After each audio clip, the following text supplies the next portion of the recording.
Our next Power Chat is with the Secretary of the American Hellenic Chamber of Commerce here in Athens, Greece, Alexandros Costopoulos, in an exclusive interview with the former European Union Commissioner Dimitris Avramopoulos on the future of transatlantic affairs in light of emerging socio-economic and geopolitical challenges. Mr. Avramopoulos, thank you so much for being with us today. It's a tremendous privilege, although I had the pleasure to discuss with you various times in the past. It's always an adventure trying to cope with your amazing knowledge and experience. Today's discussion, we want to sort of emphasize a little bit on the amazing reach and lasting importance of the transatlantic affairs, especially with regard to all those changes that every day happen in front of our eyes, and especially with regard to how the generations that follow will have to sort of find a way to cope with all those changes.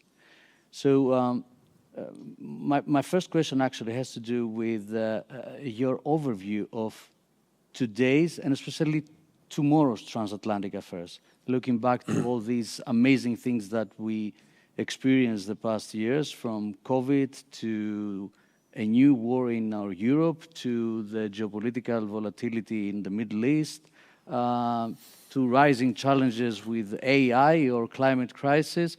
It seems like we are in the middle of a perfect storm. And yet, we have the United States and Europe being perhaps the strongest and most stable alliance, both economically and with regard to their institutions. So, again, given your tremendous experience from both sides of the Atlantic, what is your overview? Let me tell you, first of all, Mr. Costopoulos, I'm more than happy to be with you. It's my pleasure to be in this very outstanding institution. Besides that, I can tell you that your question brings me back to Brussels, where, as you maybe know, I was appointed as the chief negotiator of the European Union to discuss with the American government very, very important and sensitive issues, including counterterrorism, also the impact of migration in the whole world. And this is where I realized that, given the points you raised before, that the relations between the European Union and the United States are very complex now. Why? You didn't mention before, because we have, from both sides of the Atlantic, the rise of populism that has started putting in question the historical, political, and economic relations between the European Union and the United States. There are voices in Europe right now who say that we have to try to become more autonomous, more independent towards the United States. And on the other side of the Atlantic, you have people who say, okay, we've done a lot for Europe, let them walk alone now. But where can you walk alone today? How can you navigate in this very challenging and volatile world with all these big and radical changes that have accompanied our life as a generation? We belong, Mr. Costopoulos, to a generation that had the privilege to be the generation, the unique generation in mankind's history that we have not lived a war. And we take it for granted. No, it's not as easy as it sounds. In the wake of the Second World War, where the Americans stood by Europe militarily, thanks to the Americans, we managed to get rid of Nazis, and then with their financial support. So United States and Europe were always close to each other during the last 2 centuries. Now, in this divisive situation that has been created in the world, we have to bring these relations back on the track. We are not alone in the world. Other big stakeholders also play a role, and they have their own experiences and their own strategy. We talk about China, we talk about India as an up-and-coming power. At this level, the relations have to be enhanced. Let me make a distinction between the United States and the European Union. The United States is a federal system. They have a common defense and foreign policy. The European Union has not reached this level yet. We are 27 countries. Every country has its own foreign and defense policy. But it's not only that. They also have bilateral relations with the rest of the world. So we have to make our policy more homogeneous, more inclusive, more united. And we need to have the United States as partners in order to address all these big challenges. So we shouldn't listen to all these populist voices, either from our side or from their side, to stick on this historical, let's say, line that we have adopted after the Second World War.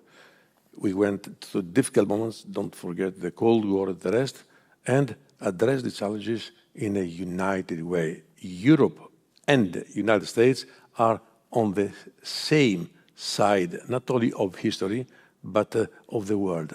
So this is what I would like to stress in the beginning of our discussion, because I believe that we are crossing a very sensitive and difficult moment in our bilateral relations. I don't want to refer to the American elections right now, but from what I am in a position to know, Mr. Trump is not very friendly towards Europe. He has pushed Europeans to be emancipated from a defense point of view. He even said that, okay, if you need one day our help and you do not contribute in paying your own defense expenses, then we can side to the other part of your rivalry, which is not very good to hear it. And today's leadership in Europe, the United States, have a great historical responsibility, and we have to stick together. You mentioned, when you were describing Europe, you mentioned that we haven't reached that level of relationship between all the member states yet. Are you optimistic that in certain point in the future, Europe can find a way to reach that point? It depends also on our leadership. How do they perceive this relationship? That's why I referred before to the fact that our generations who had this privilege not to live abroad, they believe that everything is for granted. No, we have to take lessons from the past. And we know that during the last 2 centuries, the United States and the European Union were together. Yes, we have entered a new period. It's good to mention, to underline how important it is to see how the new zones of influence around the world have started being shaped. Europe has to make it very clear. Yes, we have excellent relations with all parts of the world, but on the other hand, our partners, strategic partners, historical partners are the Americans. And through this relationship, it can even influence the American policy towards other factors and regions of the world. It has to be more interactive. It is a win-win situation. As I said before, Europe has become one of the most powerful economic powers in the world. But the Europeans have not managed so far to make Europe a powerful geopolitical factor, which is the case of the United States. So we can complete each other by being positive in this globalized world. You know, I don't like using the term globalization, because globalization is done, has been achieved. We have to talk about globality. Whether we want to admit it or not, this is the reality of our days. So yes, we have to think nationally and locally, but at the same time, we have to start thinking globally. And the Europeans have the historical background.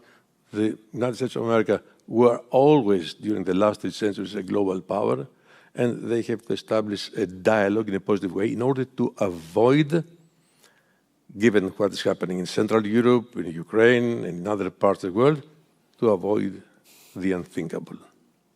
Because if it happens, I don't want to refer to that. I want to take you a few years ago. when I was quite younger, and you were the spokesperson for the Ministry of Foreign Affairs. That's how I started. That's where because you if started. you remember, I was a career diplomat, and at the end of my career, because I resigned after in order to enter the political arena, I was the official spokesman of the Greek Foreign Ministry. This is the time we met, actually. So the question actually is a bit prerogative. Do you think that we have that kind of political leadership that you had in your first steps in that journey today to tackle those amazingly complex and immense challenges that lie ahead of us? Let me give you a more general reply. You know, I was sure that I was getting more general. We'll come to today. You know, if you take a look into history, you will see that all these great leaders, they emerged in difficult and critical conditions. The Second World War created big leaders. Because in history, you always remember the ones who destroyed or the ones who created, who made. When let's say, in a period like the one we had lived during the last 30 years, you cross a sort of a flat-lined economic, political, geopolitical situation. There are no real leaders. Leaders are chosen by the people in order to take us out of a difficult moment. This is, as I said before, a general answer to your question. Now, regarding today's leadership, we have leaders, yes, but you see how easily they are replaced. In the past, we had leaders who were staying there for 10 years, 15 years. If you take a look into Europe now, you will see that every 2 years we have a sort of a reshuffle and change of leaders, because the institutions have become, especially in Europe, much stronger than their leadership. Leaders have to be qualified, characterized by vision, but they have to be supported by the system. And the system are the institutions. This is also a big difference between some member states of the European Union and the United States, because the institutional system in the United States is solid, is strong, and it is somehow the bearer of the historical, institutional, and political memory of the system, which is not the case in some countries in Europe. So, following up to your last remark, could it be that we need more critical thinking and more trust in those profound institutions that so easily we overlook today, and to honor also the place that we are hosted today, how important is the role of education in that equation? My 17 and the second my 12-and-a-half-year-old little princesses, I struggle to emphasize to them the importance of those profound institutions, which when I was in their age, there wasn't no struggle. It was the only thing that we were, back then, we were focusing. And today it's so difficult. So how can we somehow, combine these things? You said something very important, whether we need critical thoughts. You are right. With all these revolutions that have occurred in the meantime, in transport, in telecommunication, in internet, we have also AI, which is at the same time a challenge, but it could be also a threat if it is not regulated. But we'll talk about it later if you want to. So what we need, because talking about education, is to go back to the roots of education. Everything starts from there. Young people are educated. What are the principles upon which education in general is built? All these noble and supreme values that were born in this land. Everybody accepts in Europe and recognizes in the whole world that from this land, from Greece, emanated all these basic ethics, which is also another component of education. Now, what is the challenge? How can you put together technology, which sometimes is overcoming our way of thinking, You see, AI has started thinking for us, giving us answers and questions that it would take time to elaborate and find.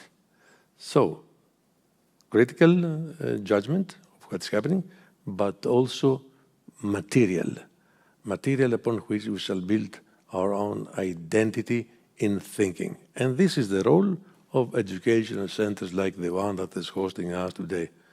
This school is not by coincidence that it has become one of the most outstanding academic institutions in Greece. And even what we do today by exchanging in front of students all these ideas or experiences, it's very useful for the younger generations. The younger generations have to understand one thing, that the previous generations were responsible on what we intend to inherit to them. But they will take the helms of our societies one day.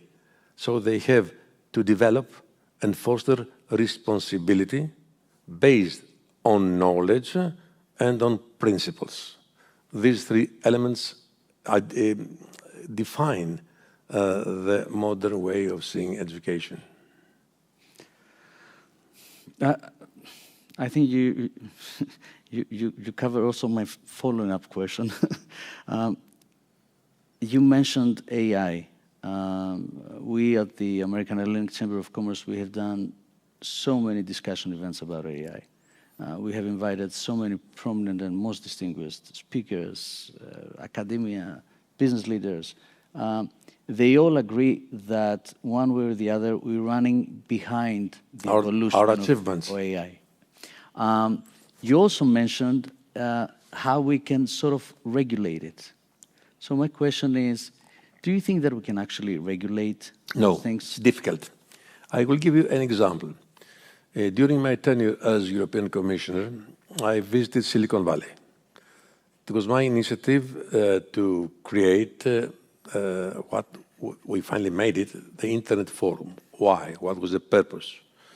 To cooperate with all these platforms in order to attack terrorism at that time. And how could we remove terrorist content online immediately? It was a very successful meeting I had. When I went back to Brussels, I said, okay, we can agree with them. Some in Brussels said, okay, but we have to regulate it. When my friends in Silicon Valley heard about it, they disappeared. How can you regulate? So it is important to cooperate, exchange, in order together to start building the new society, the new global society.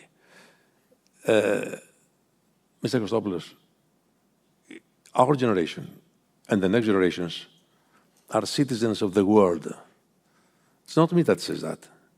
It was 2,500 years ago. It was said by Socrates in Greece and by Confucius in China.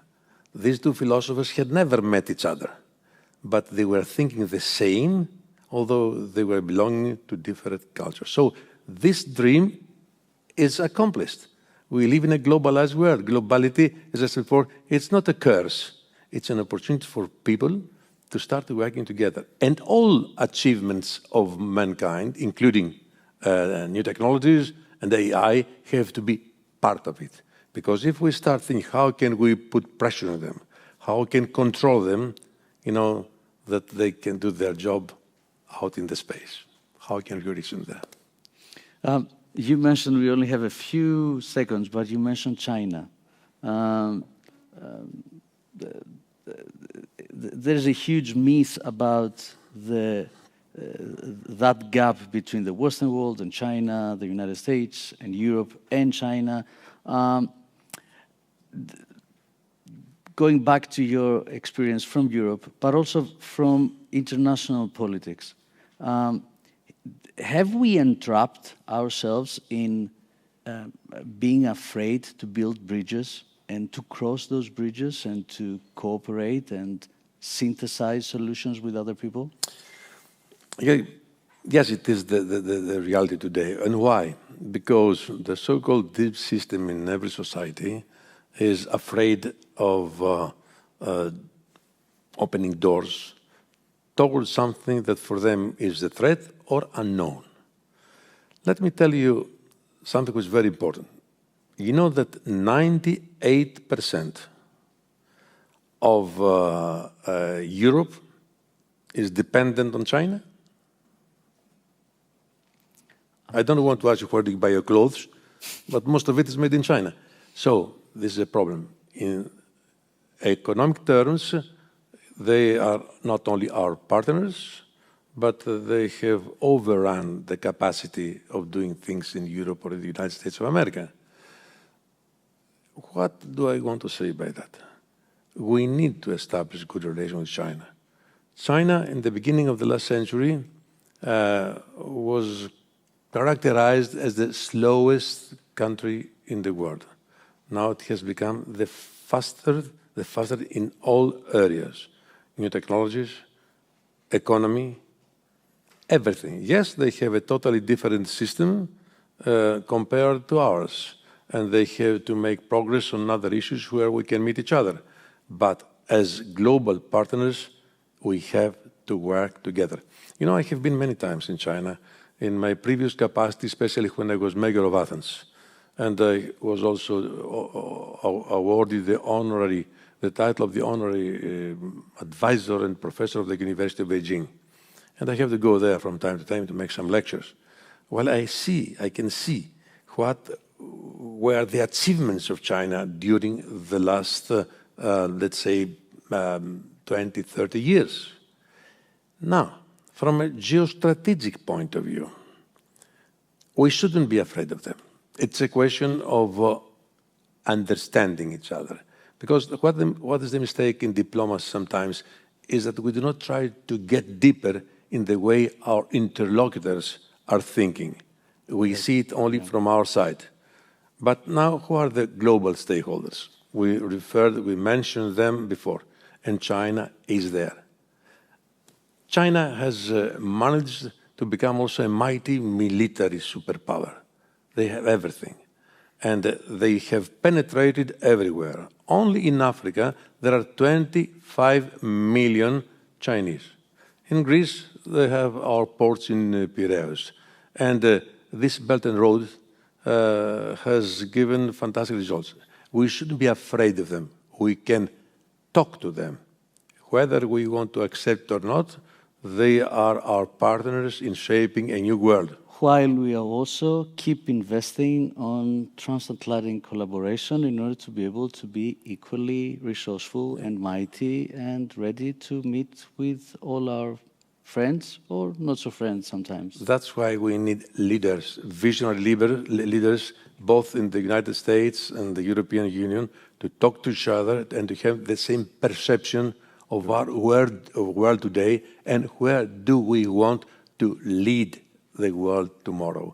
Let's hope that wisdom will prevail and we shall avoid what some authors and journalists are writing nowadays, that maybe we are the generation who had never lived the war, but we can live it if in this conflict in Ukraine pushes the one or the other to implement the strategic plans of deterrence, which means pushing the button.